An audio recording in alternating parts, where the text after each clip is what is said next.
வழக்கு சிபிஐ வசம் ஒப்படைக்கப்பட்டிருக்கின்றது. ஏன் சிபிஐ போடணும்? இப்ப நீங்க சிபிஐ கொடுத்ததுனால அதுல மூடி மாதிரி சிபிஐ கொடுத்ததே வந்து காலம் தள்ளி ஒரு 5 வருஷம் கேஸ் தள்ளி போடுங்கன்னு சொல்றதுதான் சிபிஐ. தலைவர் அவர்களுடைய அறிவுறுத்தல்ல 1ஆம் தேதி கிளம்பணும். சென்னை உயர் நீதிமன்றத்துடைய அந்த ஜட்ஜ்மெண்ட்டுக்கு எதிராக உச்ச நீதிமன்றத்தை அணுகணும். 3 லேயரா வந்து இன்னைக்கு வந்து ஜட்ஜ்மெண்ட் கொடுத்திருக்காங்க. நம்பர் 1 சுப்ரீம் கோர்ட்டே இந்த என்கொயரி வந்து மானிட்டரிங் பண்ணணும்னு சொல்லியிருக்காங்க. நம்பர் 2 3 மெம்பர்ஸ் கமிட்டியை வந்து ஃபார்ம் பண்ணியிருக்காங்க. அடுத்தது வந்து சிபிஐ என்கொயரின்னு சொல்லியிருக்காங்க. இன்னைக்கு நடக்கிறதும் அதே தானே, அதே சிபிஐ தானே, அதே சிபிஐ ஆர்எஸ்எஸ் பிஜேபியோட கைப்பாவையா தான் இருக்கு. ஏன் நீங்க அங்க போய் ஒளிஞ்சுக்கிறீங்க? ஏன்னா தமிழக வெற்றி கழகம் டிவிகே சார்பா நீதிமன்றத்தோட நேரடி கண்காணிப்புல ஒரு சிறப்பு புலனாய்வு குழு விசாரணை அமைக்கணும்னு ரொம்ப ஸ்ட்ராங்கா கேட்டிருக்கோம்.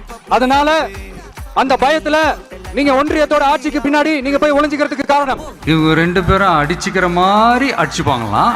அதை வந்து நாங்க நம்பணுமா? மக்கள் நம்பணுமா? What bro, it's very wrong bro.